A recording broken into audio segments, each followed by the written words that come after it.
وهجاك داود يال مر لبات يوم رسد حد كسود هذا برنامج كوك فلان قيرن دنكا iyo howlaha ganacsiga guud ahaan ba ama horumarka ganacsiga Soomaaliya hadii gartay barnaamijkan waxa marti ugu ahaa mudan Cabdirasaaq Ismaaciil Boyax mudan guud ahaan ba waxay ahayd dhanka iyo arrimaha gurubyada ama hadii jiraan maanta dad badan ay ku fikirayaan Soomaali maanta waxa dhanka thaqaafada ganacsiga wax badan inay ka baraan xataa u kala fahamsiiyaan qaabka qof walba rabo inuu kala ganacsado hadoo dhanka iyo kalumada ama kalumaysiga ahaada ama dhanka iyo qidaadka ama cuntada ha ahaato hama ahaato dhanka iyo dharka iyo guud ahaanba marka waxay u baahan yihiin dadka maanta taahul ku sameeya ama wax soo bartay bal ma jira afkaarta dadka maanta ay ka gooxaysa dhalinyarada Soomaaliyeed ee wax baratay guud ahaanba ay rabtay dalka maanta inay kor ugu soo qaadaan guud ahaanba dhanka iyo afkaarta ganacsiga Abdustar aad iyo aad ba mahadsan tahay waxaan hubaala maanta inay jiraan dad badan oo wax soo bartay oo hammi leh ganacsi in ay naftooda wax uga bedelaan wadankan wax uga bedelaan oo ay kor u qaadaan wadanka businesskiisa way sameeyeen rag badan oo aan garanayo business bay sameeyeen aniga aan kula hadlahay wax weeyaan xilli hore mar baan isku dayay inaan wax sameeyo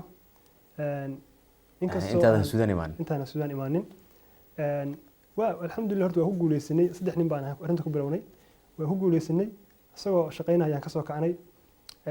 walow gacanteeda ka wareegay hadhow businesska cid kale aan ku wareejinay laakiin hadda business jira weeye oo naajix ah oo magac leh oo company weyn oo la yaqaano oo xataa Soomaaliya nooc isku yahay weeye ma hadda company-ga adiga garab iyo wax kama tahay mise waa ma wax weeyaan 2014 ka iska wareejiyay oo waa iska iibshay laana anigu Suudaan baan joogay labada yar oo kale arrinta la bilaabaan ayaguna wax weeyaan qurbaha si galeen marka waxaan ku khasbanaanay inaan iska wareejinaan ku khasbanaan company-ga iyo magaciisa sidiisa guud ahaan qof hal wareeg gidigiis waa dad baa la wareegay ha ganacsi la wareegay marka dhalinyaro badan oo noocaas ah jirta hatta hadda waxaan garanayaa rag u dambeeyay oo marka waa garanaysaa Muqdisho arrintooda waa haystaa ayaguna ka sameeyay businessyada yararka oo hadii la kuma wadanka ku cusub sida yarka la diraayo oo ubaxa matalan ubaxyada kale ka shaqeynaayo wadanka soo kordhiyay yar kale jira asna oo hadii la kuma qasaaladaha dharka dhaqo weyn hadii la kuma dharkii Nairobi lagu qaadi jiray siyaasiyiinta Soomaaliyeed waxa weeyaan in dalka lagu dhaqo in dalka lagu ka dambeeyay asna waxa weeyaan waad garanay way jiraan dhalinyaro aad u fara badan oo hamiye leh afkaarna haya waxaan isku dayay laakiin waxaan aaminsanahay dhalinyaradaas inay wajahayaan challenge adag qof kasta oo maanta raba Soomaaliya inuu business ka sameeyo wuxuu wajahayaa challenge adag haday noqoto xagga amniga haday noqoto caqabadaha kale ee businesska uu u baahan yahay support ahaan ugu baahan yahay haday noqoto sida business iskama socon karo wuxuu u baahan yahay support u baahan yahay haday noqoto location-ka haday noqoto hadii la kuma product wuxuu helay mudane wax yar luqadda waxa laga yaabaa dadka qaar in Englishka kula socon guud ahaanba aad iyo aad ma anigu boqolkiiba boqol waxay horta Soomaaliga isku dayaya nin reemiya ahay luqadda Soomaaliga aad baan u jeclahay marka way jiraan businesska waxyaalaha u badan ee Soomaalida macnaha dhibaatada ka haysta waxa weeyaan waxa isweydiisay adigu maanta Cabdistar ahaan maxaa wax kasta oo asaasi ah oo maanta Soomaaliya laga cuno ama laga isticmaalo maxaa qaali ka dhigay sababtu waxa weeyaan marka u fiirin wadamada kale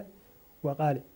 Soomaaliya wax kasta nolosheeda waa qaali annaga haddana wadan macnaha dawlad aan lahayn burbursan dhibaato haysato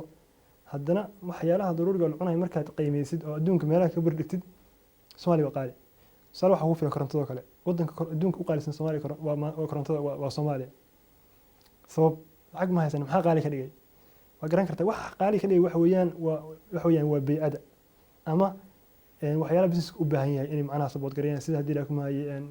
warshadaha kale meelaha korontada dhaliyo kale ma jirto marka business adiga samaysanaysid waxa u baahan tahay wax kasta inaad gacanta ku taagatid hadii noqoto koronto hadii noqoto biyo hadii noqoto wax kasta u baahan tahay business aanu ka shaqeeyo wax u baahan tahay adigu inaad gacanta ku dhistid